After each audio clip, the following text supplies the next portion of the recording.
नमस्कार बालको, कैसे हैं आप सब। उम्मीद करते हैं सब बढ़िया होगा। तो हम फिर से वापस आ गए हैं अपने TSW में, ठीक है, द सोशल वर्ल्ड। और आज का जो टॉपिक है बेटा वो स्वराज इन द प्लांटेशन का है। क्लियर, जो टॉपिक रहेगा आपका स्वराज इन द प्लांटेशन का रहेगा। इससे पहले हम काफ़ी चीज़ें डिस्कस कर चुके हैं। क्लियर। अब देखो स्वराज इन द प्लांटेशन का मतलब क्या था। हमने देखा गांधी जी अलग अलग मूवमेंट कर रहे हैं।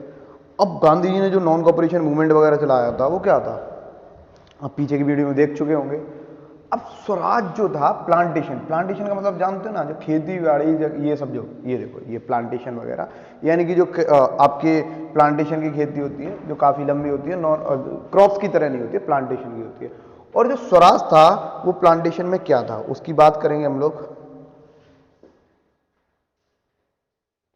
स्वराज इन द प्लांटेशन, देखो इसको मैं पहले से आपको बता दे रहा हूं। इसका मतलब क्या था कि बहुत सारे वर्कर्स जो थे आपके, वो कहाँ काम कर रहे थे, आपके प्लांटेशन में काम कर रहे थे। क्लियर। प्लांटेशन में काम करने के दौरान क्या होता है कि उन लोगों के ऊपर कुछ रूल्स और रेगुलेशन होते हैं कि बेटा यहाँ से क्या मतलब रूल्स और रेगुलेशन कैसे कि वो जा नहीं पाएंगे कहीं पे भी, उनको परमिशन लेनी पड़ेगी ब्रिटिशर्स की। और जब परमिशन लेनी पड़ेगी तो उनको उनके अकॉर्डिंग ही चलना पड़ेगा। क्लियर। तो क्या था, workers to add their own understanding of Mahatma Gandhi and the notion of swaraj. Workers जो थे ना, वर्कर्स, उनकी अपनी अंडरस्टैंडिंग थी।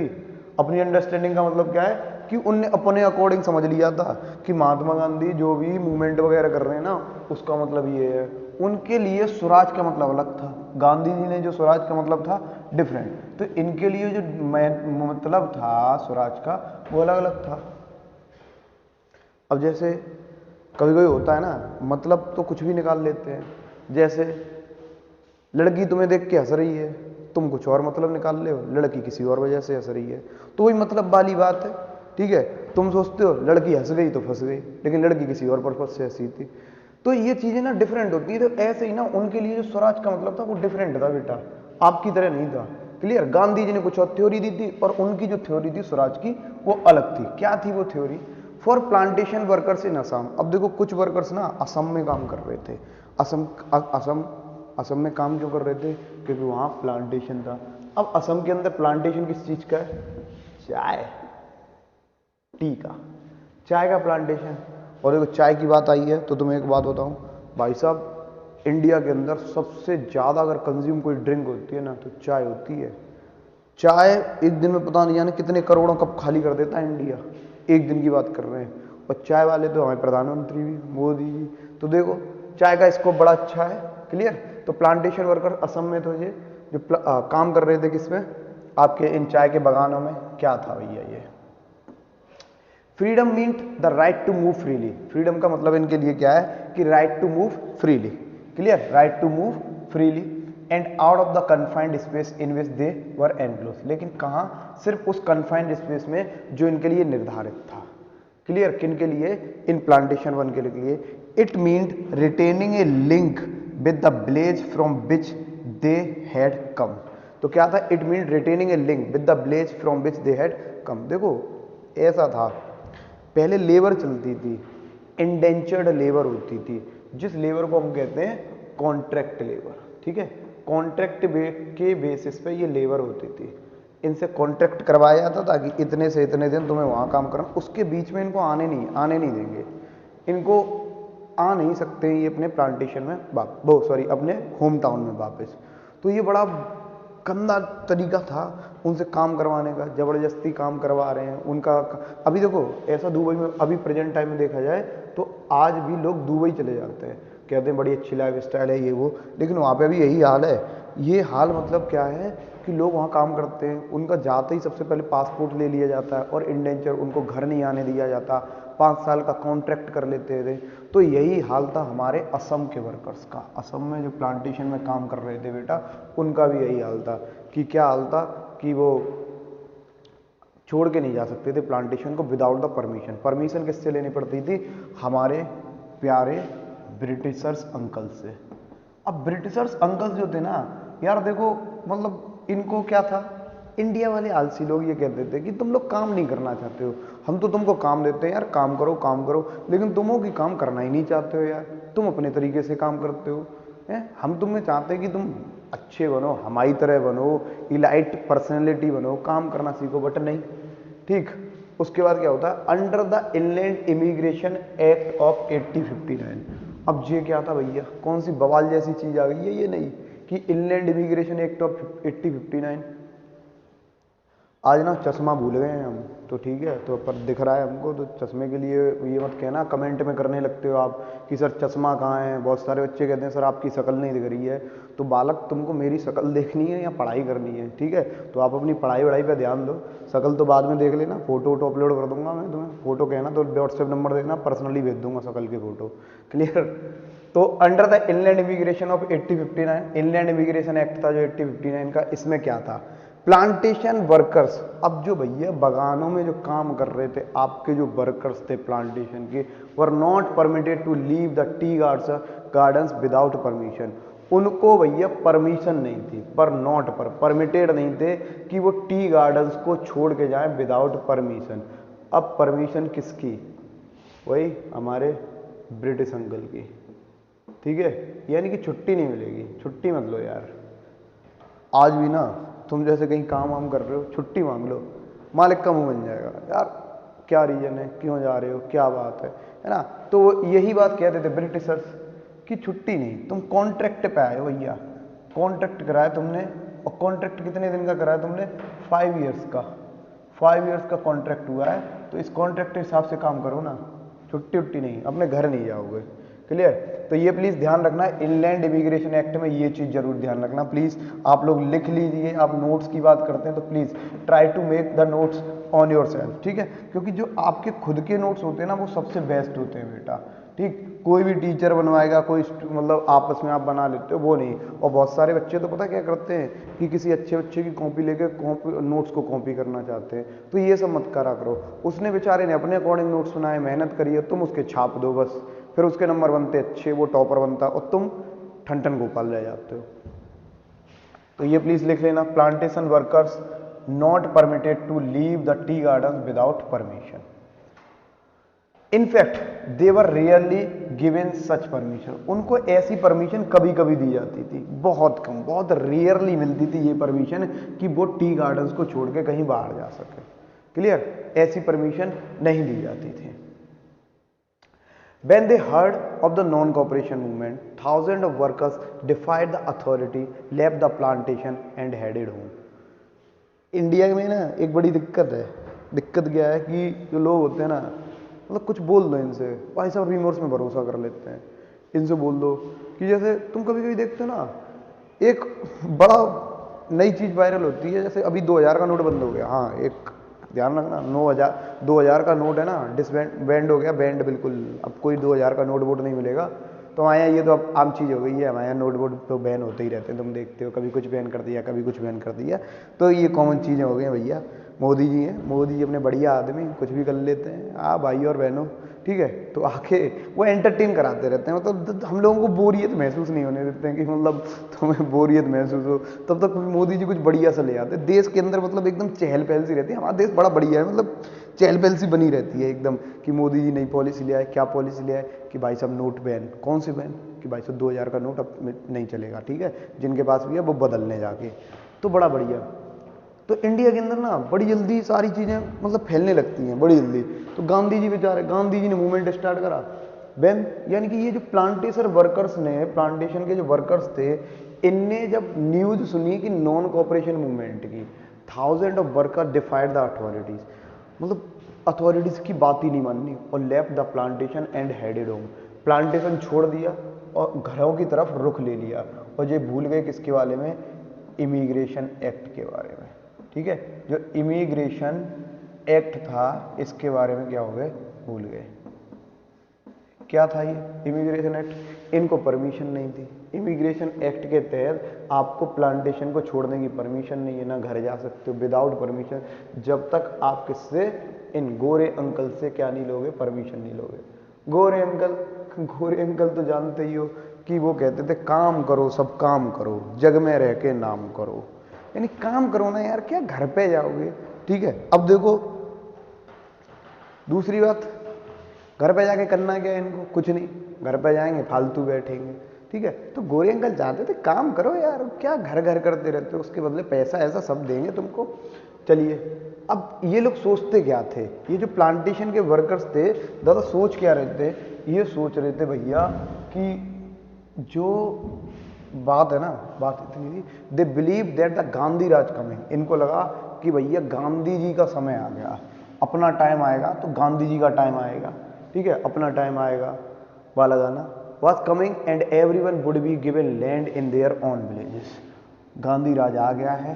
ठीक है, was coming and everyone, अब हर कोई को अपने लैंड, अब अपने गांव में क्या मिलेगी, लैंड मिलेगी। लैंड का मतलब भूमि मिल जाएगी। ठीक है, जमीन मिलेगी, उन लोगों को जमीन मिलेगी वहां पे। लैंड कहाँ पे, इन विलेज, इनको अपने गांव में जमीन मिल जाएगी। किन को मिल जाएगी, प्लांटेशन वर्कर्स को।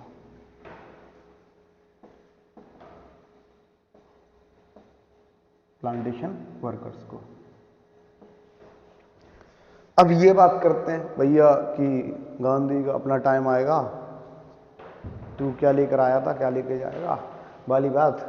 सब तैयार हैं, गांव निकल गए और सोच रहे हैं कि भैया महात्मा गांधी का राज आ गया, राम राज्य आ गया और हमें हमारी ज़मीन मिलेगी, हमें यहाँ पे काम करने की ज़रूरत नहीं है। कहाँ, प्लांटेशन के प्लांटेशंस में। ठीक है, किसके लिए, ब्रिटिश के। They however never reached their destination, लेकिन सबसे बड़ी बात क्या थी कि भैया वो कभी अपनी डेस्टिनेशन पे पहुंचे ही नहीं। क्यों नहीं पहुंचे डेस्टिनेशन पे, क्योंकि तुमने रूल्स तोड़े हैं। एंड ऑलवेज रिमेंबर, देखो मेरी एक फिलॉसफी है, हिस्ट्री किसके द्वारा क्रिएट की गई है, हिस्ट्री किसके द्वारा बनाई गई है, history created by those who broke the rules. ठीक है, हिस्ट्री उन्हीं के द्वारा बनाई जाती है जिनने भैया क्या करें हैं, रूल्स को तोड़ा है। And always remember, sometimes rules are made to be broken, rules बनते ही तोड़ने के लिए हैं। क्लियर, वो चीज़ अलग है, बशर्ते बात यह है कि रूल्स हैं कहाँ के। ठीक है, ये नहीं कि हमेशा रूल्स तोड़ने के लिए बने। रूल्स, अगर आपको कुछ रूल्स जो हैं, ठीक, रूल्स इज इक्वल टू क्या है, ऑपरेशन, ऑपरेस करने वाले रूल्स हैं। ठीक है, ऑपरेस मतलब दबाने वाले, तो ऐसे रूल्स को हमेशा तोड़ दीजिए। क्लियर, हिस्ट्री हमेशा यही सिखाती है। तो जब भी लोग ऑपरेशन का, जब जब ऑपरेशन सिस्टम का शिकार हुए हैं, यानी कि जब किसी ने आके इनको दबाना चाहा है, इनको मतलब कुचलना चाहा है, तब तब वो रूल्स को तोड़ा गया है। और जब ये सिस्टम हुआ है तब क्या क्रिएट हुई है, आपका इतिहास क्रिएट हुआ है। हिस्ट्री ने फिर उस हीरो को रिमेंबर किया है, हमेशा याद करा है जिसने इन रूल्स को क्या करा है, तोड़ा है। क्लियर, तो इसीलिए कहते हैं कि rules are made to be broken, लेकिन कब, जब वो रूल्स क्या होते हैं, ऑपरेसिव होते हैं। क्लियर, उसके बाद आगे बढ़ते हैं भैया, ये लिख लेना। ठीक, अब देखिए, stranded on the bay by a railway, क्या, and steamer strike, they were caught by the police and brutally beaten. अब भाई साहब क्या हुआ, ये जा रहे हैं, ठीक है, ट्रेन व्रेन से बैठ बैठ के जा रहे हैं, बीच में इनको पुलिस ने पकड़ लिया। ठीक है, इनको पुलिस ने पकड़ लिया और बेचारों को बहुत मारा गया। मतलब उन प्लांटेशन वर्कर्स को बहुत पीटा गया, इतना ज़्यादा, मतलब सही नहीं था, इतना ज़्यादा पीटा गया कि मतलब ब्रूटली, ब्रूटली का मतलब था बहुत भयानक तरीके से उनको मारा गया था। क्लियर, तो इसीलिए वो कभी भी अपनी डेस्टिनेशन पे नहीं पहुंच पाए। कौन, आपके प्लांटेशन के वर्कर्स। ठीक, the vision of this movements were not defined by the Congress program. और जो विजन था किसका, इन मूवमेंट्स का, वो कांग्रेस के प्रोग्राम के द्वारा डिफाइन नहीं किया गया था कि आखिर इन मूवमेंट्स का विजन है क्या। They interpreted the term swaraj in their own ways, imagining it to be a time when all suffering and all troubles would be over. क्या था कि interpreted the term swaraj on their own way. मैंने वही वाली बात बताई ना, लड़की वाली बात, कि मतलब तुम कुछ भी इंटरप्रेट कर लेते हो। तुम्हें लड़की देख के हंस रही है तो तुम कह रहे हो यार भाई देख, वो देख, लड़की मेरे को देख के हंस रही है, और वो देख फंस गई भाई मेरे को देख के हंस रही है। बट उसके दिमाग में, लड़की दिमाग में चोरी लग रहा है, चल रहा है, वो इसलिए देख के हंस रही है कि तुम मतलब तुम्हारी पैंट बेकार लग रही है, कि तुम्हारी शर्ट बेकार लग रही है, ठीक है, वो इसलिए हंस रही है। तुम सोच रहे हो वो इसलिए हंस रही है कि भाई साहब वो मतलब तुम्हारे चक्कर में पड़ गई है ना, बट ऐसा नहीं है। Imagining it to be a time, ठीक है, when all suffering and all troubles would be over. वो इमेजिन कर रहे हैं किस टाइम को, उस टाइम को जब सारी सफरिंग और जो सारे ट्रबल्स हैं वो क्या हो जाएंगे, ओवर हो जाएंगे। तो सबके लिए जो स्वराज का मीनिंग था, क्लियर, सबके लिए जो स्वराज का मतलब है वो क्या था, अलग अलग था, क्लियर। यानी कि मैं लिख देता हूं, स्वराज का मतलब जो है, ठीक,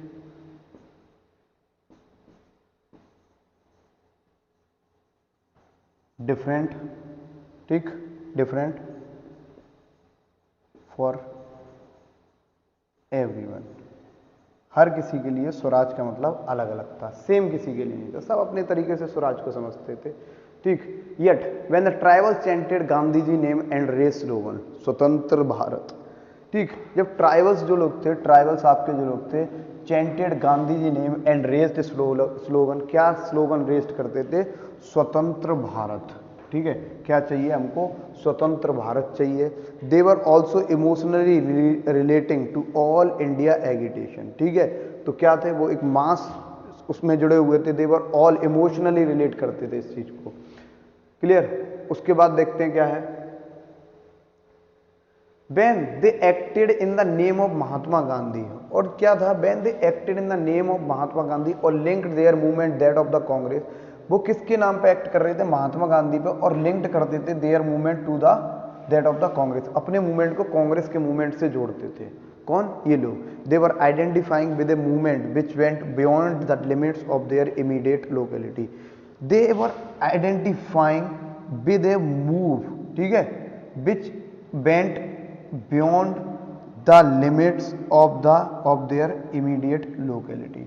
ये ऐसा मूवमेंट था, आइडेंटिफाई करते थे मूवमेंट को, which beyond limits of their immediate, वो उनकी इमीडिएट लोकेलिटी से बहुत ऊपर था ये मूवमेंट, क्लियर।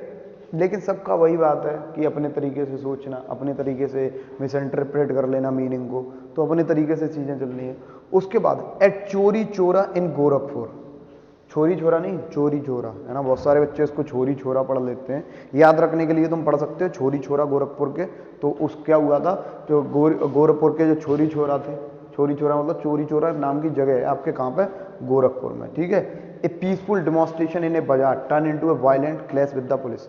देखो इसमें क्या हुआ था, इसको मैं पूरा बताता हूँ। गोरखपुर की बात है, क्या था कि मूवमेंट चल रहा था, लोग बड़े शांति प्रिय होके मतलब मूवमेंट चल रहे थे, पीसफुल दिखा है ना, पीसफुल डेमोन्स्ट्रेशन चल रहा था। और क्या हुआ कि जो लोग थे इस मूवमेंट के अंदर, जो पीपल थे, उनका झगड़ा हो जाता है किससे, पुलिस से, पुलिस से झगड़ा हो जाता है, ठीक।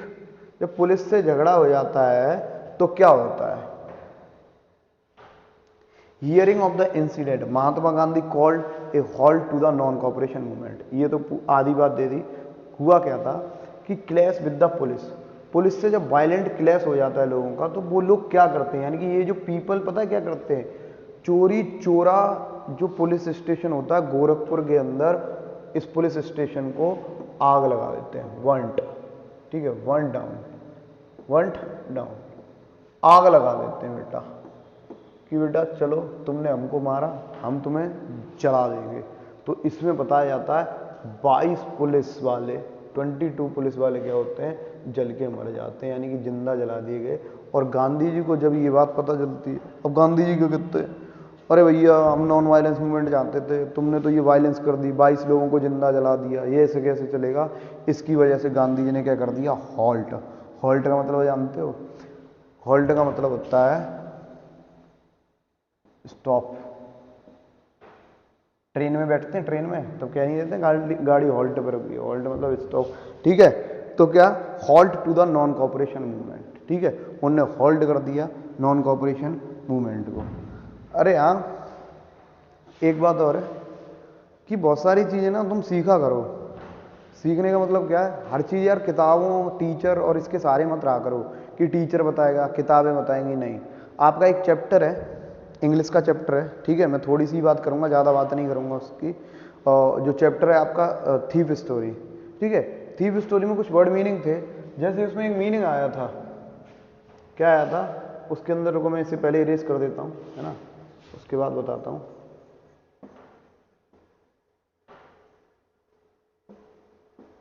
तो वो मीनिंग जो होते हैं ना, उनको बड़ा ध्यान से देखो।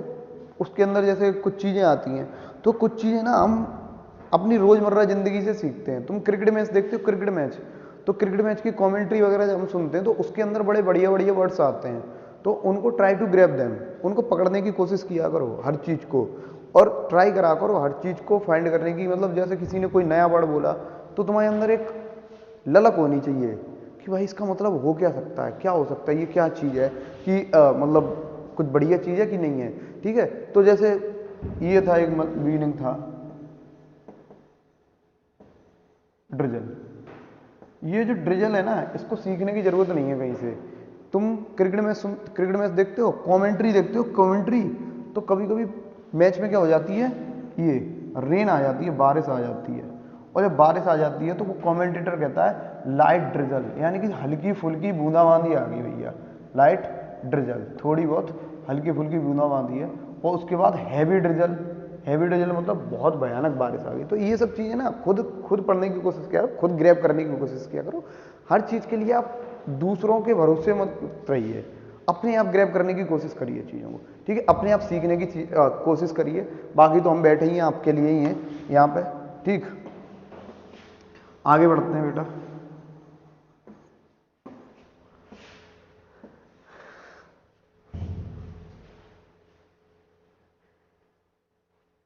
टू वाज सिविल डिसोबीडियंस, ठीक है।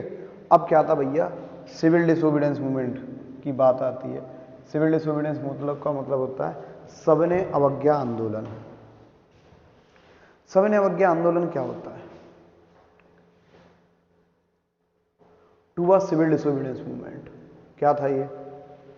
1922 फरवरी, Mahatma Gandhi decided to withdraw the non cooperation movement. Gandhi ji क्या करते हैं, पहले मूवमेंट स्टार्ट कर देते हैं, फिर जैसे ही देखते हैं नॉन वायलेंस हो रही है, तो मूवमेंट को गांधी जी क्या कर देते हैं, ख़त्म कर देते हैं कि मूवमेंट अब नहीं होगा भाई साहब, नॉन वायलेंस का हमने बोला नहीं था, और सबके सब रॉकी भाई बनने को तैयार हैं। जो देखो कैलाश निकाह उठा लेता है, कैलाश निकाह, कैलाश निकाह, अब हम करेंगे मूवमेंट। ऐसे थोड़ी ना होता है। गांधी जी कहते थे अगर कोई गाल पे एक थप्पड़ मार दे तो दूसरा गाल कर दो यार, और तुम यहाँ पे क्या बात करते हो, तुम कैलाश निकाह उठा लेते हो यार, ऐसे थोड़ी ना होता है। हमारे मूवमेंट की तो आप धज्जियाँ उड़ा देते हो। और गांधी जी उसके बाद मूवमेंट को क्या कर देते थे, ख़त्म, यानी कि जिसको हम आपकी भाषा में बोलते हैं कॉल ऑफ, ठीक है। गांधी जी क्या करते थे, कॉल ऑफ कर देते थे। रुकिए मैं पेन का कलर थोड़ा लाइट कर लेता हूँ, क्योंकि आपको दिख नहीं रहा होगा, मुझे पता है, ठीक है। गांधी जी कॉल ऑफ, ठीक बेटा। अब देखो एक और बात बताता हूँ, ये बात है आपकी बोर्ड से रिलेटेड, बोर्ड के एग्जाम से रिलेटेड है। देखो कि आपका जो बोर्ड है ना, सीबीएसई बोर्ड, वो ना अब इसे ये नहीं पूछता है कि गांधी जी ने आपका एनसीएम नॉन कॉपरेशन मूवमेंट क्यों किया था, सीडीएम यानी कि आपका सिविल डिसोबीडियंस मूवमेंट क्यों किया था, नहीं, ये नहीं पूछता है। वो पूछता है कि एनसीएम कॉल ऑफ क्यों करा था, सीडीएम को कॉल ऑफ क्यों करा था। कॉल ऑफ पूछने लगा है, और कॉल ऑफ के रीजन भी बताने होंगे कि आपका जो एनसीएम था वो गांधी जी ने क्यों कॉल ऑफ कर दिया था, बंद कर दिया था, सीडीएम था वो क्यों बंद कर दिया था। ये सारी चीज़ें बतानी पड़ती हैं, ठीक है। तो बोर्ड भी आपकी तरह स्मार्ट हो गया है भैया, अपडेटेड हो तो होना पड़ता है ना। एंड्रॉयड के वर्जन आते हैं, अपडेट होते हैं, तुम भी अपडेट होते हो। हमारी जनरेशन के पास मोबाइल नहीं था, तुम्हारी जनरेशन आजकल अभी देखो नए नए बालक जो पैदा होते हैं, ठीक है, उनके पास मोबाइल है।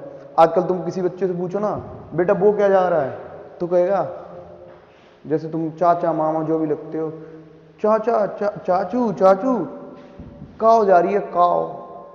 उस बालक को पता ही नहीं है कि हम लोग इसको गाय बोल देते हैं, गैया बोल देते हैं।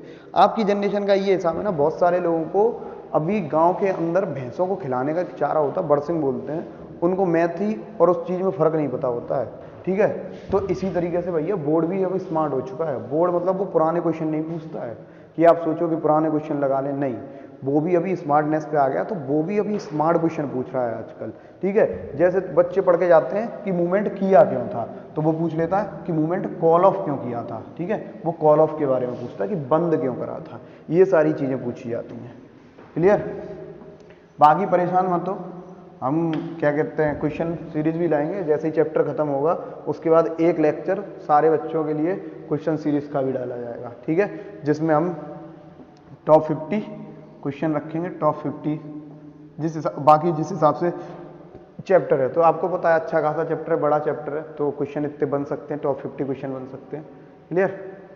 लेकिन प्लीज़ इसके लिए बड़बड़ मत करना। आप लोग बहुत ज़्यादा बड़बड़ कर देते हो, कभी कभी पूरा वीडियो देखते नहीं हो, पढ़ाई लिखाई मतलब कम करते हो। तो पहले पूरा चैप्टर समझो, चीज़ें समझो, क्वेरी जो है वो बताओ। हमको ऐसे ही थोड़ी ना पता चल रहा है, तो आप ना क्वेरी कमेंट बॉक्स में डाल दीजिए, कमेंट सेक्शन में डाल दीजिए, इंस्टा पे पेज बना हुआ है उस पर डाल दीजिए। ठीक है, आज ग्रुप जितने भी ग्रुप्स वगैरह हैं कोचिंग के, मतलब हमारे इसके चैनल के कोचिंग्स के जो भी हैं, तो हम क्या करेंगे उनको लिंक करवा देंगे। आज वो वाली लिंक मतलब इस बार डिस्क्रिप्शन बॉक्स में डाल देंगे, तो आप वहाँ पे जाके ऐड हो जाइए हमसे, जिससे आपको जो भी मैं क्वेश्चन रोज रोज होगा वो मैं ट्राई करूँगा कि आपको ग्रुप्स वगैरह में डाल दूँ। क्लियर? उसके बाद आगे बढ़ते हैं। अब देखो क्या हुआ, he felt the movement was turning violent. अभी क्या था, धीरे धीरे क्या होने लगा था, he felt the movement was turning violent in many places and satyagraha needed to be properly trained before they would be ready for mass struggle. मेरे को इस बात से एक बड़ी बढ़िया सी बात याद आती है। एक बालक है, 10th कर ली उसने, और 10th के बाद मेरे पास आता है, मतलब मेरे पास नहीं बात है, कहता सर मैं IIT की प्रिपरेशन करूँगा। मैंने ठीक है भाई कर लो, और इंतफाक से उस बच्चे ने मेहनत करी और IIT क्रैक कर लिया। ठीक है, IIT क्रैक करने के बाद उसका प्लेसमेंट भी हो गया, प्लेसमेंट अच्छी खासी सैलरी। अब वो कहता है इसमें मन नहीं लग रहा है। ठीक है, तो देखो बालक क्या करता है, वो छोड़ देता है और बाद में जाके प्राइमरी का टीचर बन जाता है वो। ठीक है, तो अब भाई साहब इंडिया के अंदर क्या काम कुछ और सीखा है तुमने। काम क्या सीखा तुमने, केमिकल इंजीनियरिंग कर ली है ना, और केमिकल इंजीनियरिंग के बाद क्या कर रहे हो तुम, टीचर बन रहे हो है ना। अब तुम बीएड करोगे भाई साहब, ठीक है बीएड करोगे, और बीएड के बाद क्या तुम एक IIT की सीट खराब कर आए वहाँ पे। ठीक, एक जॉब की सीट खराब करी तुमने। ठीक, और अब एक यहाँ पे सीट खराब करोगे, उसके बाद तुम क्या मतलब 40,000 के तुम टीचर बन रहे हो। मतलब फिर सर ये सब क्यों किया तुमने, हैं ये बदतमीजी क्यों करी, तुम किसी की सीट खा गए ना। और फिर तुमको ट्रेन किया जा रहा है किसके लिए, इसके लिए तुमने सीखा ही है, ट्रेन ही हो रहा है। इंडिया का सिस्टम ही अलग है भाई साहब। इंडिया में क्या इंजीनियर बनते हैं, इंजीनियर कर क्या रहे हैं, एट द एंड में बैंक में काम कर रहे हैं। इंडियन इंजीनियर कर क्या रहे हैं कि भाई साहब कोई कुछ कर रहा है, कोई लेखपाल बन गया है कि क्या करा था कि बीटेक करी थी बेटा, अब क्या हो गया लेखपाल बन गए। मतलब अजीब ही चीज़ होती है, यानी कि अपनी कोर को छोड़ देते हैं। अब यही बात गांधी जी कहते थे कि भाई साहब यहाँ के लोगों को ना पहले ट्रेनिंग की ज़रूरत है, इनको दो ट्रेनिंग, इनको ट्रेन करो कि सत्याग्रह ऐसे नहीं होता है। ठीक है, सत्याग्रह ऐसे नहीं होता कि train to be ready for the mass struggle, यानी गांधी जी जानते थे इनको ट्रेन करो। ट्रेन कैसे करो कि अगर कोई एक गाल पे मारे तो दूसरा गाल करते हैं लठ ना उठा लें। इंडिया वाले लोगों की आदत थी, कोई एक गाल पे मारे घना बावरा हो गया भाई साहब, तुमने मार कैसे दिया, गाल पे कैसे मार दिया। ठीक है, गाल पे कैसे मार दिया, एक काम करो कि क्या कहते हैं वो उठाओ, लठ उठाओ और मारो इनको ब्रिटिशर्स को। ये चीज़ें होती थी, तो बड़ा दिक्कत वाली बात थी। तो गांधी जी बड़े कह रहे कि यार ये कैसे लोग हैं, इनको कैसे मतलब कैसे क्या करा जाए इनका। तब भाई साहब सॉल्यूशन निकाला गया, इनको कर दो ट्रेंड, इनको ट्रेनिंग दी जाए, ट्रेनिंग दी जाएगी तब ये काम करेंगे। क्लियर? सही। Within the Congress some leaders were by now tired of mass struggle. और भाई साहब हमारी कांग्रेस पार्टी बड़ी प्यारी पार्टी है, राहुल भैया हमारे नेता, राहुल भैया हमारे अभी घूम घाम रहे हैं चारों तरफ। देखो उनने अपने घूमने से ही ना क्या कर लिया, कर्नाटक जीत लिया। चुनाव है, चुनाव चलते रहते हैं इंडिया के अंदर। अभी कॉमन अभी ऐसा आया नहीं है कि सारे देश में, मतलब पूरे देश में, सॉरी सारे देश नहीं, आई एम सॉरी, पूरे देश में एक ही टाइम पे चुनाव हो जाए। अब जो देखो चुनाव वाली बात अगर मैंने कर दी है तो इसके भी बहुत सारी चीज़ें होती हैं, है ना। तो वो हम कभी दिन किसी और चैप्टर में डिस्कस कर लेंगे। अभी बहुत अच्छी अच्छी चीज़ें आएंगी, बहुत अच्छे अच्छे चैप्टर हैं। मतलब देखो हाँ, बहुत सारे बालक कहते हैं सर आप मैथ के टीचर क्यों नहीं बने, आप साइंस के टीचर क्यों नहीं बने, आप सोशल साइंस क्यों पढ़ाते हो सर, इस सब्जेक्ट की कोई वैल्यू नहीं है, कोई नहीं है, ये नहीं है। तो मतलब पता, वो सब लोग ना पागल हैं अगर ये सोचते हैं ना सोशल साइंस की अगर कोई वैल्यू नहीं है। भाई साहब इतना बढ़िया सब्जेक्ट है, इतना प्यारा सब्जेक्ट है, इस सब्जेक्ट के पास सारी चीज़ के सॉल्यूशन है, सारी चीज़ के। ज्योग्राफी की कोई बात है, सॉल्यूशन है। हिस्ट्री की कोई, हिस्ट्री तो भैया हमें सिखाती सॉल्यूशन ही सॉल्यूशन है। हिस्ट्री क्यों पढ़ते हैं हम लोग? हिस्ट्री के अंदर जो प्रेजेंट टाइम में जो भी प्रॉब्लम्स है ना, उन सबका सॉल्यूशन हिस्ट्री में है। और हिस्ट्री क्या कहती है कि, एक मिनट रुकिए, हिस्ट्री के अंदर क्या है, सॉल्यूशन इसलिए भी है कि वो कहती है कि जो काम हमने भैया पास्ट में कर दिए हैं वो हमारी जनरेशन ना करें। ठीक है, हिस्ट्री यही कहती है कि जो काम हम पास्ट में कराए हैं वो प्रेजेंट, यानी कि प्रेजेंट जनरेशन ना करे, प्रेजेंट जनरेशन ऐसे काम ना करे जिससे क्या हो, आपके कैसी स्थितियां बने, वर्ल्ड वॉर जैसी या फिर सिविल वॉर जैसी या वॉर जैसी ऐसी स्थितियां ना बने, जिससे क्या होगा, देश का नुकसान होता है। यार देखो, इकोनॉमिक्स खराब होती है। और तुमसे एक और कहना है, जैसे मान लो, एक बात ध्यान रखना, आजकल युवा पीढ़ी है तुम्हारी नई नई एकदम, जैसे 9th से 12th वाली उम्र बड़ी ख़राब सी होती है आजकल, तो भैया 7th 8th से होने लगी है, तो उम्र बड़ी ख़राब होती है आपकी। आप ना एकदम वो प्यार मोहब्बत वाले चक्कर में पड़ जाते हो। प्यार मोहब्बत का चक्कर मतलब क्या, कि क्या कहते हैं सर, मतलब वो लड़की पसंद है और मैं उसके बिना जी नहीं पाऊँगा, मर नहीं पाऊँगा, ये वो। ठीक है भैया, उसके बाद क्या होते हैं, जैसे जैसे मैच्योरिटी आती है फिर समझ में आता है यार हमने ये क्या कर लिया, गलत चीज़ है ना। उसके बाद लड़का सीरियस हो गया, लड़की नहीं हुई। लड़का क्या करता है, कहता नस काट लूँगा मैं सोऊंगा नहीं, मैं खाना नहीं खाऊंगा, मैं ये नहीं करूँगा, वो नहीं करूँगा। बेवकूफ़ आदमी है वो। ठीक है, ऐसे काम मत करो। ये पता है कौन करता है, चिंदी चोर करते हैं। तो गड़ी वो तुमने देखा नुक्कड़ पे खड़े रहते हैं जो लोग, वो वाले काम मत किया करो। ठीक है, सबसे बड़ी बात होती है हर देश की इकोनॉमी। ठीक है, अब तुम सोच रहे होगे सर अभी क्या बोल रहे थे, अब क्या बोलने लगे, समझा रहा हूँ, रुको। हर देश की इकोनॉमी, तुम ना इकोनॉमी खराब कर दो, लड़की पर तुमने बहुत खर्च करा, ये करा वो करा, तुम इकोनॉमी खराब कर दो। क्या, उसके पापा की बाहर कार खड़ी है और जाके कार फोड़े आओ, कार तोड़े आओ, 10,000 का नुकसान होगा, तुम्हारे दिल को ठंडक मिलेगी, जितना खर्चा किया वसूल हो गया। रोना रपाना मतलब पागल लोगों का काम है, बाय रोते वोते नहीं है कि हम ये कर लेंगे वो कर लेंगे। क्यों कर लोगे, मम्मी पापा नहीं है तुम्हारे, माँ बाप है, उनकी तरफ देखो यार, उनकी भी जिंदगी है। उतने लाल मतलब तुम्हारा भरण पोषण करके तुमको इतना बड़ा काबिल बनाया है और तुम एक लड़की के लिए इतना सब कर लोगे। ठीक है, नहीं। ठीक है, सेम लड़कियों के भी यही है, तुम भी ध्यान रखा करो। तुम्हारे पिताजी बड़े बढ़िया तरीके से तुम्हें पढ़ा रहे हैं, मेहनत से पढ़ा रहे हैं। ठीक है, तो ये सब काम नहीं है ना। और देखो भैया, मैं तो कायल हूँ एक चीज का। ठीक, सबसे बड़ा कायल तो इस बात का कि उन पेरेंट्स को मैं भैया सत सत नमन करता हूँ जो अपने बच्चियों को पढ़ा रहे हैं, इतना भरोसा कर रहे हैं उन पे, और आगे बढ़ने के लिए, मतलब समाज इंडियन सोसाइटी है जहाँ पे आज भी वुमेन्स को एजुकेशन के लिए स्ट्रगल करना पड़ रहा है, और ऐसे समय में वो पेरेंट्स अपने बच्चियों को पढ़ा रहे हैं। और सबसे बढ़िया खूबसूरती वाली बात पता है क्या है, बच्चियाँ भी नाम नहीं दबा रही हैं।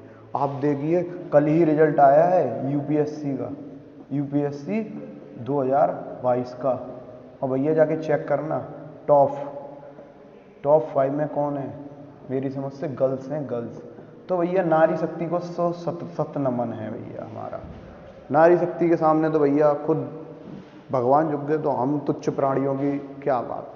ठीक है, तो यूपीएससी 2022 में देखो टॉप 5 गर्ल्स हैं, तो यानी कि सोचो कितना उनके फादर वगैरह। लड़कियों के यहाँ पे यही होता है, 12th कर ली, उसके बाद क्या करेंगे, ग्रेजुएशन। गर्ल्स ग्रेजुएशन करेंगी बेचारी, और जो ग्रेजुएशन में ही उनकी बुआ, ठीक है, मौसी, मामी, गांव वाले, घर वाले, इधर उधर के लोग, अरे शादी नहीं कर रहे, अरे शादी नहीं कर रहे, अरे शादी नहीं कर रहे। अरे भैया क्यों, कर लेंगे, क्या दिक्कत है तुम्हें, है। और दूसरा एक और चीज, सबसे बड़ी इंडियन सोसाइटी की बात, थोड़ा सा हम टॉपिक से इधर उधर हैं तो प्लीज, कुछ चीजें होती हैं जो जरूरी होती है बताना। ठीक है, हम बस तुम्हें पढ़ाते ही रहे तो तुमको भी कहीं ना कहीं देखो, लड़कियां हर काम अकेले कर सकती हैं, लॉयर, आईएएस की तैयारी, आईएएस बनती भी है, डीएम डिस्ट्रिक्ट मजिस्ट्रेट बन जाती हैं, तब वो पूरे जिले को अकेला चलाती हैं। पीसीएस एसडीएम बन जाती हैं, तब वो भाई साहब सब देख रेख करती हैं। डॉक्टर बन जाती हैं तब वो। लेकिन इंडिया सोसाइटी में वो लड़कियां बस एक काम अकेले नहीं कर सकती, पता है क्या? अपनी शादी। नहीं, ये काम नहीं अकेले कर सकती हैं। क्यों? उसमें भैया क्या उनके जो पिताश्री होंगे और उनके भाईश्री होंगे, उनके टांग अड़ा दिए, नहीं तुम्हें कोई नॉलेज नहीं है। अरे भैया वो डीएम है, वो डॉक्टर है, वो लॉयर है, और तुम कह रहे हो कि तुम्हें नॉलेज नहीं है। तुम्हें बहुत नॉलेज है, तुमने कितना क्या कर लिया। ठीक है, तो ये सब चीजें होती हैं। इसकी वजह से आज भी इंडियन सोसाइटी कहीं ना कहीं पीछे है। क्लियर? कहीं ना कहीं वुमेन का जो रिप्रेजेंटेशन है आज भी थोड़ा सा मतलब उस लेवल पे नहीं है।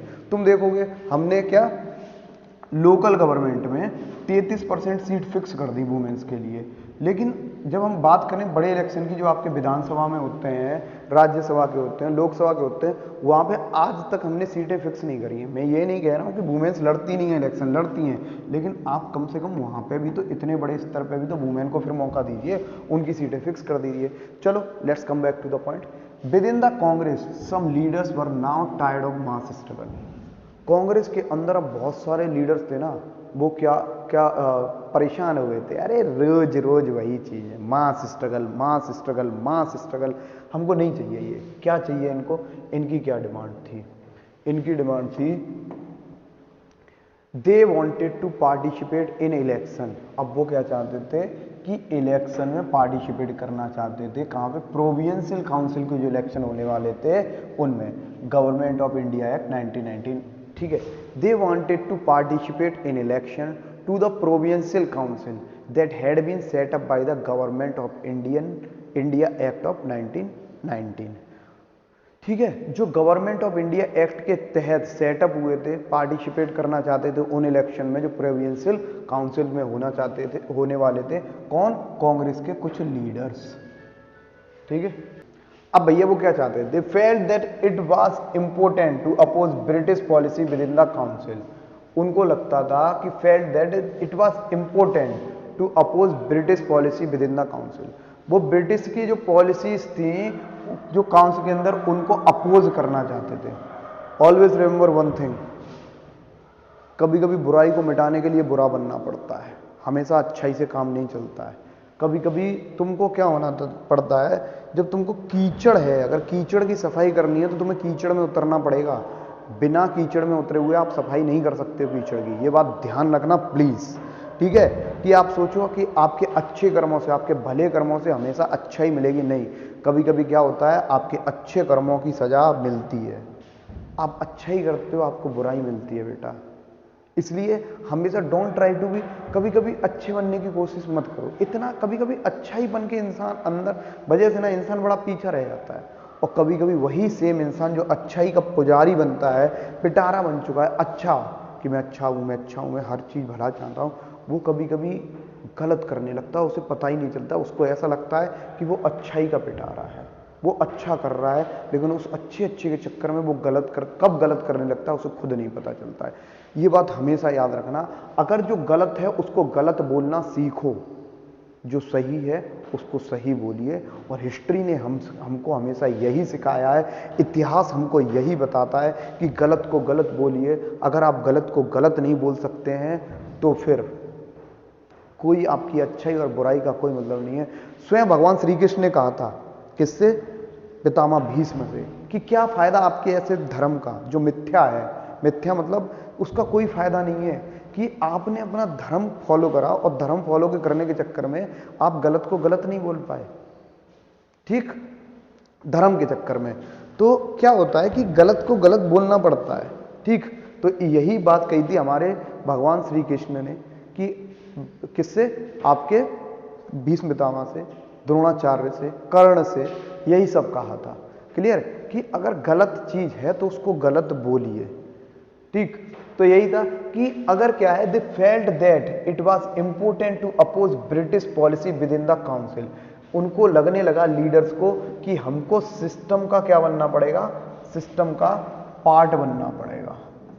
और सिस्टम का जब हम पार्ट बनेंगे तो क्या होगा? अपोज करेंगे उन पॉलिसी को जो क्या है, अपोज पॉलिसीज को हम अपोज करेंगे, ठीक है। अपोज करने से क्या होगा कि हो सकता है बात बने, ठीक, बात बनने मतलब इंडिया के फेवर में कुछ ना कुछ तो आएगा ही। और देखिए फिर क्या था, अब ये देखिए मैं लिख चुका था लेकिन ये आ चुका है, क्या आर्ग्यू फॉर रिफॉर्म, क्या करेंगे, आर्ग्यू करेंगे कि भैया इंडिया के अंदर ऐसे सिस्टम नहीं है, रिफॉर्म करिए, demonstrate that these council were not truly democratic, और बताएंगे कि जो ये जो काउंसिल्स वगैरह है ना ये लोकतांत्रिक नहीं है। क्या है, ये लोकतांत्रिक नहीं है। लोकतंत्र की परिभाषा आप समझ ही चुके हैं, लोकतंत्र क्या होता है। ये थे हमारे CR दास, मोतीलाल नेहरू। अब देखो CR दास ने मिलके मोतीलाल नेहरू के साथ एक पार्टी बनाई जिसको बोला Swaraj party, form the Swaraj party within the Congress, Congress के अंदर ही एक पार्टी बनी जिसका नाम था Swaraj party, to argue for a return to council politics, ठीक है, किसके लिए, to argue for a return, एक रिटर्न के लिए, ठीक है, टू काउंसिल, किसमें, इनको बस सीधी बात थी इलेक्शन में पार्टिसिपेट करना था। Swaraj party, Swaraj party, Swaraj party, ठीक है, स्वराज जन लोकपाल, लोकतंत्र की आवाज हेतु संपर्क राजनीतिक पार्टी, संघर्षरत राजनीतिक पार्टी बनाई थी CR दास और मोतीलाल नेहरू ने, और यहीं से लोग, लेकिन हमारे चाचा जी और हमारे बॉस साहब क्या चाहते थे, बॉस यानी कि सुभाष चंद्र बोस जी क्या चाहते थे, बट यंगर लीडर्स, ठीक है, like Jawaharlal Nehru and Subhash Chandra Bose pressed for more radical mass agitation and for full independence, ये कहते थे ऐसा है, ये सब चीज़ें छोड़िए आप, ठीक, हमको चाहिए पूरी आज़ादी, फुल इंडिपेंडेंस, ठीक है, पूर्ण स्वराज, पूर्ण स्वराज की मांग करी कि इलेक्शन छोड़ो, पूर्ण स्वराज चाहिए हमको, पूर्ण। In such a situation of internal debate and dissension, two factors against shaped Indian politics toward the late 1920। अब देख ही रहे हो तुम, दो भाग हो गए हैं, एक तरफ कौन है आपके CR दास, मोती लाल नेहरू, ठीक, और एक तरफ कौन है आपके SC बोस, सुभाष चंद्र बोस, और कौन है आपके JL नेहरू, ठीक है। JL नेहरू कौन थे, पापा बेटा, मोतीलाल नेहरू के बेटे थे जवाहरलाल नेहरू, दोनों अलग अलग ग्रुप में।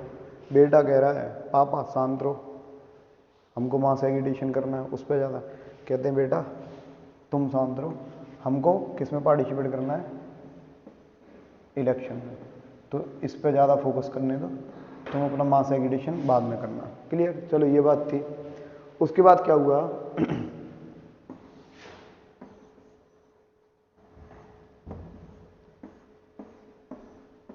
उसके बाद क्या हुआ, the first was the effect of the world wide economic depression, ठीक है। अब धीरे धीरे economic depression, world wide economic depression दिखने लगा था, इफेक्ट होने लगा था इंडिया के ऊपर भी। दूसरा क्या था, agriculture prices began to fall from 1926 and collapse after 1930। अब देखो इसको तुम जोड़ दो, class 9th 3rd chapter,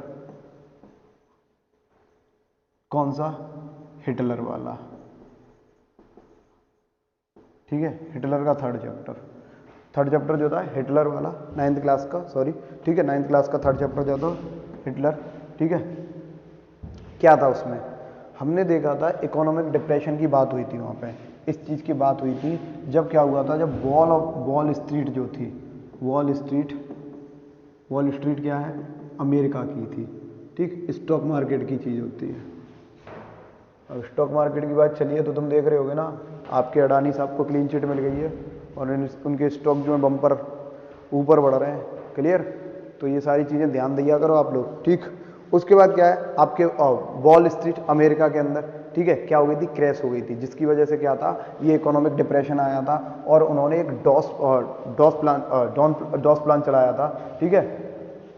I am not clear with it, ठीक। तो उससे क्या हुआ था कि वो हेल्प कर रहे थे जर्मनी की कि वो धीरे धीरे लॉन्च चुका दे, उसकी वजह से वो प्लान चलाया था। लेकिन जब उनकी वॉल स्ट्रीट क्रैश कर गई ना इस बीच में, तो इकोनॉमिक डिप्रेशन का वो भी शिकार हुआ, पूरा वर्ल्ड शिकार हुआ था। तो वही बात यहाँ पे हो रही थी। तो एग्रीकल्चर के जो प्राइसेस थे बिल्कुल कैसे हो गए, गिर गए भैया।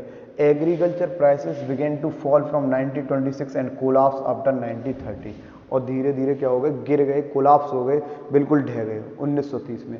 As the demand for agriculture goods fell, और धीरे धीरे क्या हुआ, डिमांड जो थी एग्रीकल्चर गुड्स की वो फेल हो गई, गिर पड़ी, एंड एक्सपोर्ट डिक्लाइन। और एक्सपोर्ट्स क्या हो गया, डिक्लाइन हो गया आपका, जो भी आप बाहर चीज़ें बैठते हो वो डिक्लाइन हो गई।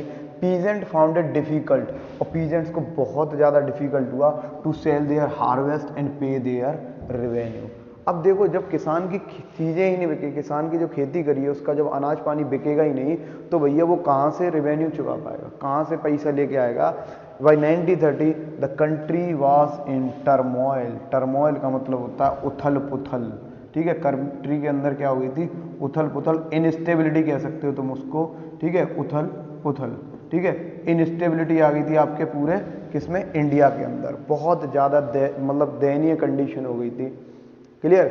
Against this background the new Tory government, अब क्या हुआ था, नई टॉरी गवर्नमेंट बनी इन ब्रिटेन, और उनकी क्या थी, ये स्टैट्यूटरी कमीशन थी under sir John Simon.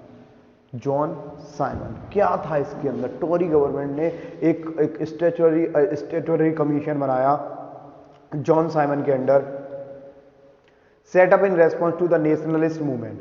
The commission was to look into the functioning of the constitution system in India. अब देखो, टॉरी गवर्नमेंट जो आई थी बेटा, उसने क्या करा, set up in response to the nationalist movement. क्या था, एक कमीशन बनाया, look into the functioning of the constitutional system, जो क्या देखेगा, इंडिया का कॉन्स्टिट्यूशनल सिस्टम देखेगा, एंड सजेस्ट चेंज, मतलब भारत के संविधान के अंदर देखेगा चीजें, ठीक है, और उसके अंदर क्या करेगा, कुछ चेंजेस सजेस्ट करेगा। अब इसको डायरेक्ट समझिए, मैं आपको ऐसे ही समझा देता हूँ, ठीक। सबसे पहले तो ऐसे ही बताता हूँ कि जो आपकी साइमन कमीशन था उससे हैप्पी क्यों नहीं थे इंडियंस जो थे, वो खुश क्यों नहीं थे आपके साइमन कमीशन से। सबसे बड़ी प्रॉब्लम क्या थी कि हमारे लिए ही रूल्स और रेगुलेशन बनने हैं, हमारी ही चीजें बन रही हैं, और commission did not have a single Indian member. हमारे लिए आप रूल्स और रेगुलेशन बना रहे हो, हमारे लिए चीजें बना रहे हो, और हमारे ही लिए जो कमीशन का अंदर है ना, कोई भी इंडियन नहीं है। तो भाई ये तो गलत चीज़ है ना, कि आप मतलब हमारे लिए हमारा कॉन्स्टिट्यूशन बनाने आए हो, हमारे कॉन्स्टिट्यूशन के लिए, हमारे कॉन्स्टिट्यूशन में क्या करने आए हो, रिफॉर्म करने आए हो, और क्या कर रहे हो भैया, कुछ चेंजेस कर रहे हो, आप बदलाव कर रहे हो, और उसके अंदर किसी इंडियन की तुम राय ले ही नहीं रहे हो। आप कैसे कर सकते हो, आप हमारे बारे में कैसे जान सकते हो। मतलब ये तो वही बात होगी, झगड़ा हमारे घर में हुआ है और पड़ोसी आके वो करें, मतलब जो भी है सॉल्व कराएं, और पड़ोसी को कुछ मालूम ही नहीं है, वो कह रहे हैं कि तुम ऐसा कर लो वैसा कर लो। भैया पहले पूरा मैटर तो जान लो, क्यों फालतू में टांग अड़ा रहे हो तुम। Clear. They were all British, कौन थे वो, सारे लोग ब्रिटिश थे। तो बेटा आज के लिए इतना ही, बाकी हम डिस्कस करेंगे अपनी नेक्स्ट वीडियो में। तब तक आप वीडियो को पूरा देखिए, ये शायद आपका जल्दी ही, बहुत जल्दी आपके जितने पार्ट है वो अपलोड कर दिए जाएंगे। सिविल डिसोबीडियंस का सेकंड पार्ट हम देखेंगे। बाकी ये रिक्वेस्ट है। और दूसरी बात ये है कि आजकल एक बड़ा माहौल सा चल रहा है कि मैं आपसे इस बात का जानना चाहता हूं कि इस टॉपिक पे वीडियो बनाऊं या ना बनाऊं। स्ट्रीम को लेके बड़े बच्चे कंफ्यूज होते हैं, साइंस, कॉमर्स, आर्ट्स लें। आर्ट्स की तो खैर वैल्यू नहीं दी जाती है, ठीक है, उसको ह्यूमैनिटीज बोला जाता है प्रॉपर वे में। तो आप प्लीज़ ये बात ध्यान रखना, आप मेरे को बता देना, आप कमेंट सेक्शन में बता दीजिएगा कि इसके ऊपर वीडियो बननी चाहिए या नहीं बननी चाहिए। क्लियर। बाकी यहाँ तक अगर आपको कोई भी डाउट है तो आप कमेंट सेक्शन में अपने सारे क्वेश्चन पोस्ट करिए, और हम लोग एक क्वेश्चन सेशन रख लेते हैं किसी दिन। मैं लाइव आने की कोशिश करूँगा आपके, उसमें क्वेश्चन सेशन करते हैं। तो जब भी आपको सही लगे आप मेरे को बता दीजिएगा। तब तक के लिए आप खुश रहिए, बढ़िया रहिए, गर्मी बहुत पड़ रही है, तो अपना ध्यान रखिए। नमस्कार।